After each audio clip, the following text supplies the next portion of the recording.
BJP. സംസ്ഥാന അധ്യക്ഷനായി രാജീവ് ചന്ദ്രശേഖരനെ ഇന്ന് പ്രഖ്യാപിക്കും. ഇതിനായി ബി.ജെ.പി. സംസ്ഥാന കൗൺസിൽ യോഗം തിരുവനന്തപുരത്ത് ചേരും.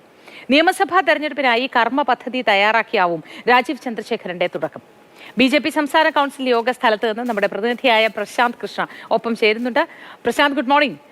ഇന്ന് പ്രഖ്യാപനവും തുടർന്നുള്ള കാര്യപരിപാടികളും ഒക്കെ എങ്ങനെയായിരിക്കും?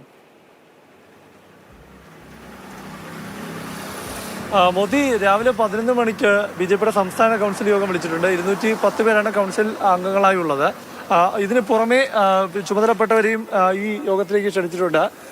ഇന്നലെ ബി.ജെ.പി. സംസ്ഥാന അധ്യക്ഷനായി രാജീവ് ചന്ദ്രശേഖർ നോമിനേഷൻ നൽകിയിരുന്നു, ഒറ്റ നോമിനേഷൻ. അതുകൊണ്ട് തന്നെ രാജീവ് ചന്ദ്രശേഖറാണ് പുതിയ ബി.ജെ.പിയുടെ സംസ്ഥാന അധ്യക്ഷൻ. ഇന്നിപ്പോൾ ഔപചാരികമായ നടപടിക്രമം മാത്രമാണ്. അതായത് ഈ കൗൺസിൽ അംഗങ്ങൾ എന്നത് ബി.ജെ.പിയുടെ കേരളത്തിലെ പ്രതിനിധികളാണ്. അവർക്ക് മുൻപാകെ പുതിയ സംസ്ഥാന അധ്യക്ഷനെ പ്രഖ്യാപിക്കുന്ന ഒരു ചടങ്ങ് മാത്രമാണുള്ളത്. അതായത് ഔപചാരികമായ അംഗീകാരം മാത്രമാണ്. അതിനുശേഷം രാജീവ് ചന്ദ്രശേഖർ ബി.ജെ.പി. സംസ്ഥാന കാര്യാലയത്തിലെത്തും. അദ്ദേഹം ഔദ്യോഗികമായി ബി.ജെ.പിയുടെ പുതിയ സംസ്ഥാന അധ്യക്ഷനായി ചുമതല ഏറ്റെടുക്കും. ബി.ജെ.പിയിൽ പുതിയ ഒരു യുഗം പിറക്കുകയാണ്, രാജീവ് ചന്ദ്രശേഖർ യുഗം പിറക്കുകയാണ്. അതായത് ഇതുവരെ കണ്ട ബി.ജെ.പിയുടെ പ്രവർത്തന ശൈലി ആകില്ല ഇനി കേരള ബി.ജെ.പിയുടെ പ്രവർത്തന ശൈലി.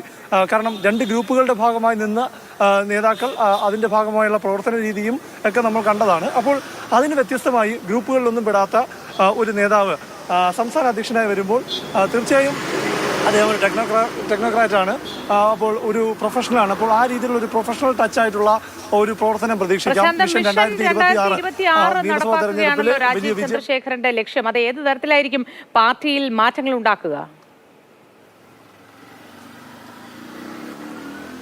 മിഷൻ 2026, അതായത് ബി.ജെ.പി. വലിയ പ്രതീക്ഷയോടെ കാണുന്നത് 2026 കേരളത്തിൽ ഭരണം പിടിക്കുക എന്നതാണ്. പ്രധാന പ്രതിപക്ഷമെങ്കിലും ആകുക എന്നത് തന്നെയായിരിക്കും ലക്ഷ്യം. അപ്പോൾ ഏതായാലും ഭരണം പിടിക്കുക എന്ന ഉദ്ദേശത്തോടെ പ്രത്യേകിച്ചും ദേശീയ നേതൃത്വം രാജീവ് ചന്ദ്രശേഖരനെ അല്ലെങ്കിൽ ഒരു മുഖം മിനുക്കിക്കൊണ്ടുള്ള ഒരു പുതിയ പരീക്ഷണത്തിലേക്ക് പോയതിന് തന്നെ കാരണം കേരളത്തിൽ ബി.ജെ.പിക്ക് ഒരു വളർച്ച ഉള്ള മണ്ണുണ്ട് എന്ന വിലയിരുത്തലിന്റെ അടിസ്ഥാനത്തിൽ ഒരു വളരുന്ന പാർട്ടി ഉള്ള സംസ്ഥാനം എന്ന നിലയിലാണ് ഈ മാറ്റം പരീക്ഷിച്ചിരിക്കുന്നത്. അപ്പോൾ മിഷൻ 2026 നടപ്പാക്കുക എന്നത് രാജീവ് ചന്ദ്രശേഖരന്റെ പ്രധാന ദൗത്യം. അതിനു മുൻപായി ഈ തദ്ദേശ തെരഞ്ഞെടുപ്പ് വരികയാണ്. അപ്പോൾ തദ്ദേശ തെരഞ്ഞെടുപ്പിൽ എല്ലാ വിഭാഗങ്ങളെയും, മുതിർന്നവരെയും ചെറുപ്പക്കാരെയും എല്ലാം കൂട്ടിയിണക്കിക്കൊണ്ട് ജില്ലാതലത്തിൽ പ്ലാൻ തയ്യാറാക്കി നടപ്പാക്കുന്നതിന് വേണ്ടിയുള്ള ആസൂത്രണത്തിലേക്കാണ് ആദ്യം പോകുന്നത്. അതിനു മുൻപായി അദ്ദേഹം നടപ്പാക്കാനാണ് അദ്ദേഹത്തിന് മുന്നിലെ പ്രധാനപ്പെട്ട ഒരു ദൗത്യമുള്ളത്.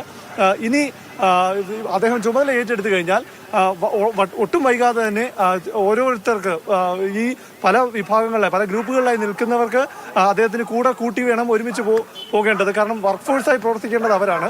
അപ്പോൾ അവർക്ക് പ്രധാനപ്പെട്ട ചുമതലകൾ നൽകുക. പ്രവൃത്തി പരിചയം, കേരളത്തിൽ സംഘടനാ തലത്തിൽ പ്രവൃത്തി പരിചയമുള്ള എം ടി രമേശ്, ശോഭാ സുരേന്ദ്രൻ, അതുപോലെ തന്നെ അദ്ദേഹം പുതിയ നേതാക്കൾ, അവരെല്ലാം അക്കോമഡേറ്റ് ചെയ്തുകൊണ്ടുള്ള ഒരു പുനഃസംഘടന ഉടൻ തന്നെ അദ്ദേഹം നടപ്പാക്കും. ആ ദേശീയ നേതൃത്വത്തിൽ കൂടി ഒരു കൺസൾട്ടേഷന്റെ ഭാഗമായിരിക്കും. പുനഃസംഘടനയുടെ ഭാഗമായി ഓരോരുത്തർക്കും ലഭിക്കുന്ന ചുമതലകൾ, ഉത്തരവാദിത്വങ്ങൾ അത് ഏത് തരത്തിലായിരിക്കും?